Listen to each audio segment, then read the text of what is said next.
like we just had a transaction where the seller was at the closing and the buyer notified us literally 5 minutes into the closing he was not showing up. People need to understand in real estate, transactions can sometimes be just as predictable as people are. People Right. are, there are just as many people in the world. They're all different. And sometimes people act unpredictably. You don't want that to be you. Right. You don't want to be left there without an advocate or with the wrong advocate. It's easy to be the hero when you get $20,000 over list. It's not that easy to be the hero when things don't go right.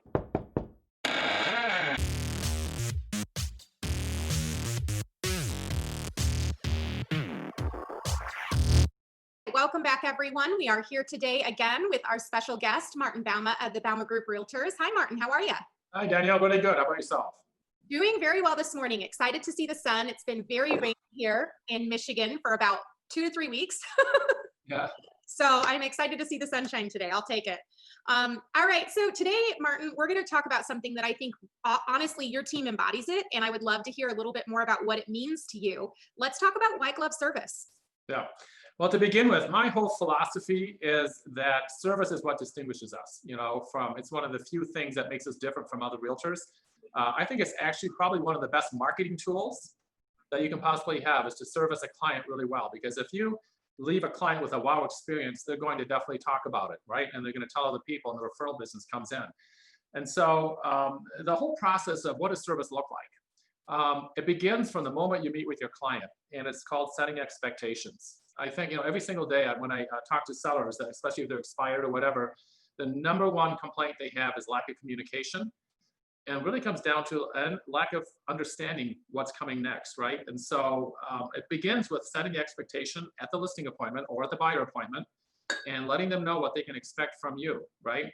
If you don't set any boundaries, you can be the best realtor in the world, but if that client doesn't understand your boundary, he's calling at 10 o'clock at night, or all these, he's going to leave with a bad experience. So you set those expectations. Say, listen, I work from this time to this time.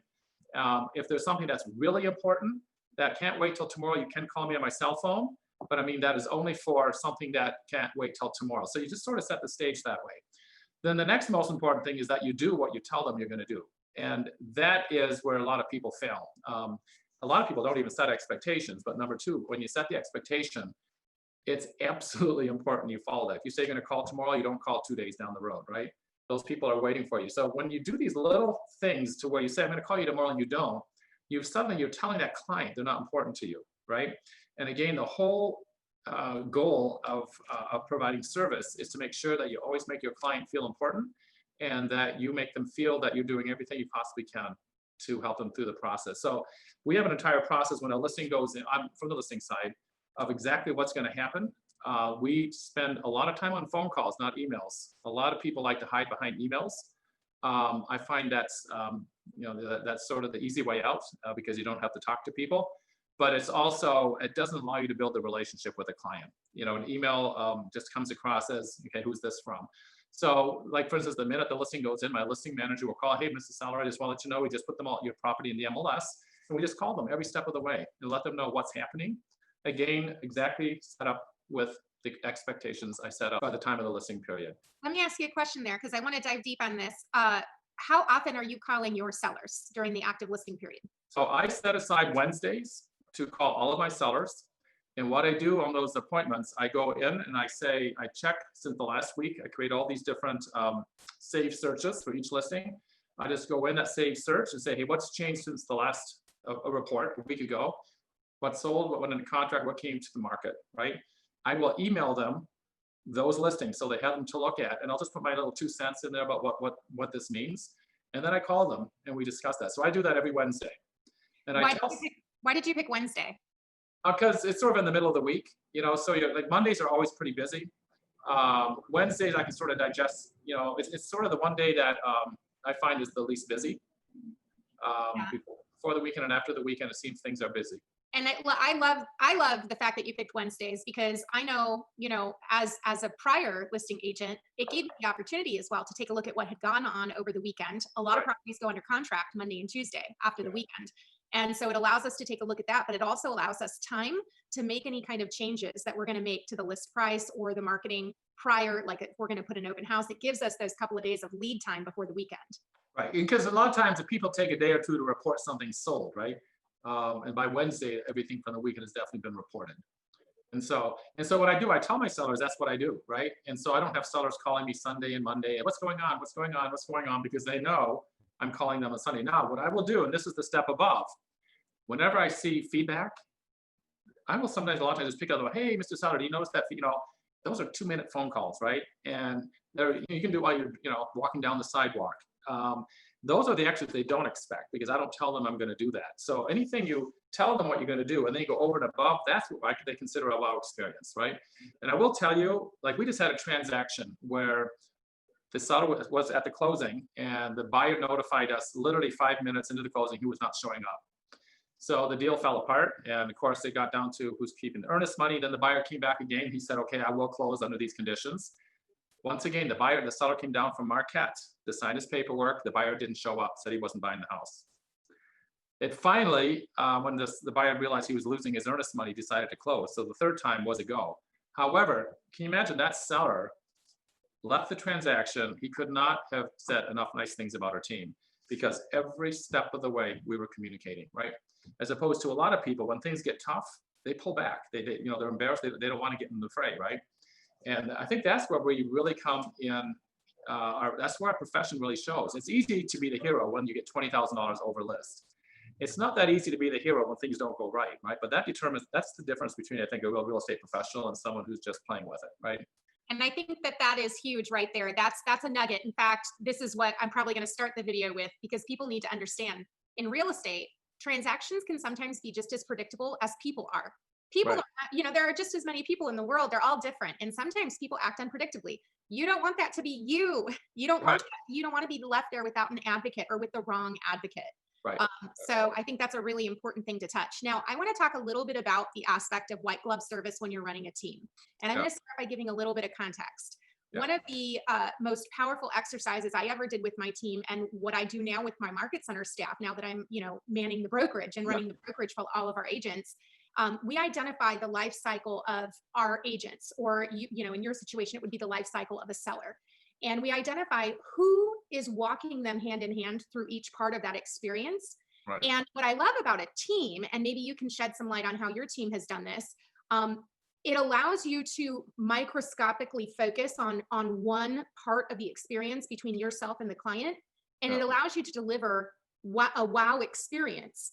Right. And in a way that, as a single agent, it's really hard to pull that off for all your clients during the whole experience, every step of the way. Wow, wow, wow, wow, wow. Right. But if you focus on one thing, like the listing process or the under contract process, it's a lot easier to deliver that. Right. I'll tell you, it's very interesting. Because a lot of times people will say, well, they need me, right? Like, especially a single agent going to a team, and they have a hard time releasing because they feel the client wants them, right? And then what happens is, because they allow that to continue, they can't provide the service, right? Because they can't do everything. And I always tell people, a client is interesting, because I'll have with some of my high-end listings, they want only me. I'll go out there with Mary Jo and and I'll do the presentation, but then I get back, hey, Mary Jo, why don't you call them and touch base with them, blah, blah, blah. Guess what? They're getting the service that they want. They're getting all their needs met. They almost forget about me, right? And so with a team, that's the hardest thing when someone goes from being a single agent to being a team, is really allowing yourself to delegate these things so that that person can provide all those phone calls and, the things that really provide the service. But the thing is, that's where you have to have talent. You have to hire talent, someone who understands service, who's very servant-minded. And that is, the reason I can do what I do is because I have 2 admin people who are doing all the background work, right? They're getting my market reports ready. They're doing all the marketing stuff. They're doing the paperwork, all of that kind of stuff, which allows me to spend my time on the phone, right? Amen to that. The operations department, they are the heart of service. Oh, and they are. I love seeing my people hire their first admin, right? And growing that person into a director of operations. I just think that is what takes a business. It's what takes a real estate agent into being a business. Correct. Yeah. All right. Fantastic. Well, kudos to you and to your operations staff. I know they're fantastic and they're the heart of the organization. I want to hear one specific example. What have you guys implemented as the Bouma Group? Leave us with one example of a wow experience. What have you guys done? I don't think there's one wow experience. I think it's a whole bunch of little things. Right? It's just being very thorough every step of the way. Never let them, whenever a client calls me, I haven't done my job, right? I always want to be one step ahead of them. So like when a client calls me, I go, ugh, it kills me. That means that, in my opinion, I didn't communicate something right, my expectations. So I don't think it's one big thing. It's all these little steps all the way along the way. Just the constant call. Hey, I just want to let you know about this. Hey, I just got this. Blah blah blah. The praise. You know what I'm saying? So they totally feel in the loop and feel taken care of. But it's amazing how many times people say they can't. You know, they just assume the client knows everything we're doing, right? And just like with my market reports every single week, they're getting all this information about the market. So when I ask for a price reduction, I'm already setting them up because I'll tell them, you guys, if we have 10 to 12 showings and there's not an offer, that means we need to lower the price, probably 5%. So it's setting everything up ahead of time and then just doing consistent communication. I think that's the real key, honestly. And going over and above, you know what I mean? Just meeting all of the needs. And so just to recap, folks, advice from Martin Bouma: we've got over communicate with your clients, make sure that they understand what not only what is going on right now, but what's coming to them down the pipeline.